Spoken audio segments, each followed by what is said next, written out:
Hello friends, I am from Biology faculty of Careless Academy. Today we are going to learn about heredity and evolution.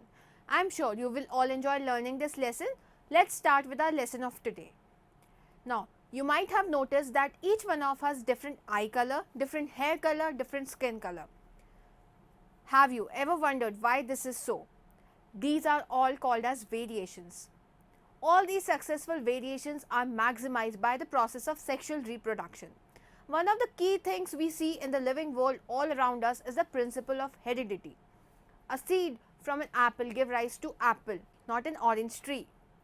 Children invariably resemble their parents. Children अपने माँ बाप जैसे दिखते हैं, both in looks and in personality. Now, how does the tiny seed know that it has to grow into an apple tree, not anything else? Let's understand. Accumulation of variation during reproduction. Inheritance from the previous generation provides both a common basic body design and subtle changes in and for the next generation. Now think about what would happen when this new generation is in turn reproduces. The second generation will have differences that they inherit from the first generation as well as newly created differences. No two individuals are identical to each other. While we acquire a common body design, subtle changes are also inherited. Asexual reproduction produces identical offspring called as clones. However, clones also differ due to small inaccuracies in DNA copying. If the DNA for the offspring comes from two parents, the differences will be more pronounced as in the case of sexual reproduction. Do all these variations in individuals have the same chances of surviving? Differences in environmental factors like food, temperature, habitat change, etc. Different variation will give different advantages or disadvantages to the individuals. Now let's talk about heredity. Heredity is known as the phenomena of inheritance of traits or features of parents to offspring or the progeny. Now, a word came that is trait. Now, what is a trait? A trait is any characteristic that is transferred from one parent to offspring. Trait जो होता है वो parents से offspring में जाता है. For example, an eye color. Eye color is a trait. Hair color is also a trait.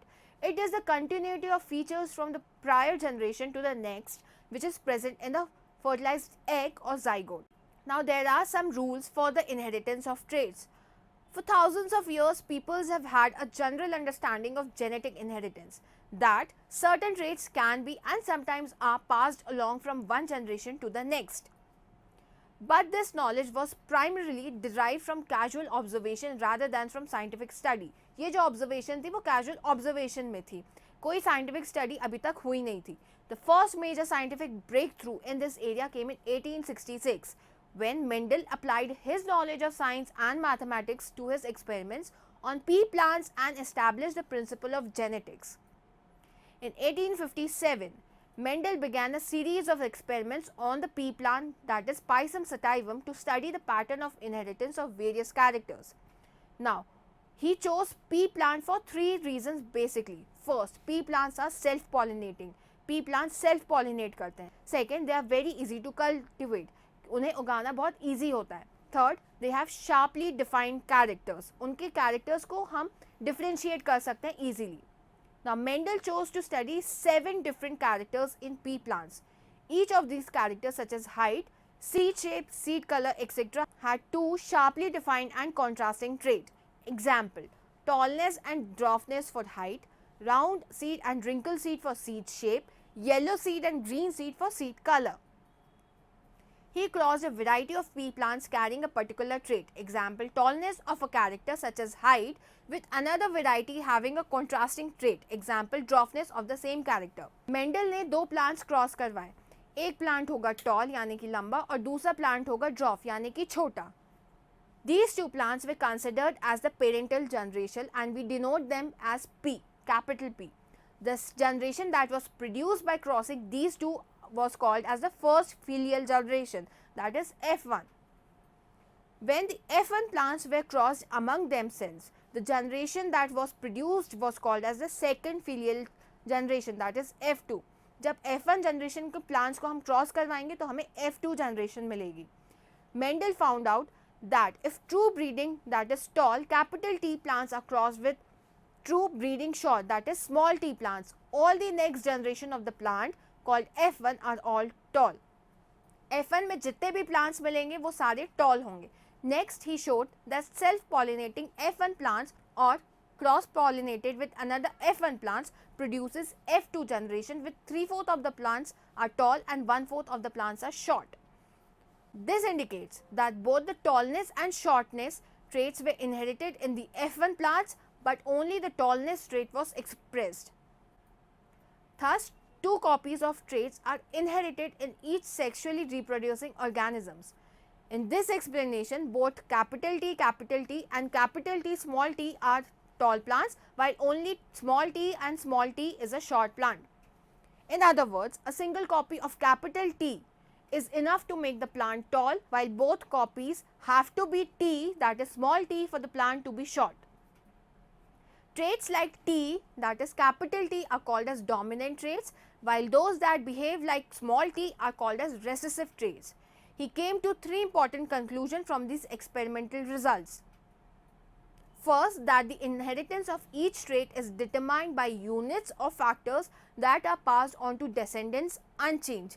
These units are now called as genes. उन्हें हम genes बुलाते हैं. Second is, individual inherits one such unit from each parents for each trait. Third, a trait may not show up in an individual but can still be passed on to the next generation. Mendel also experimented to see what would happen if plants with two or more pure bred traits were cross-bred. Mendel therefore decided to examine the inheritance of two characters at once. Based on the concept of segregation, he predicted that traits must sort into gametes separately. Mendel also predicted that the inheritance of one characteristic did not affect the inheritance of different characteristics. Mendel chose to cross a pea plant that was homozygous and dominant for a round, that is capital R and yellow color, that is capital Y seed, with the pea plant that was homozygous and recessive for wrinkle, that is small r, and green color, that is small y seeds, represented by the following notation, that is capital R, capital Y was bred with small r, small y. Organisms in this initial cross are called as the parents or the P generation. The offspring of capital R, capital Y and small y cross, which is called as the F1 generation, were all heterozygous plants with round yellow seeds and the genotype capital R, capital Y and small y.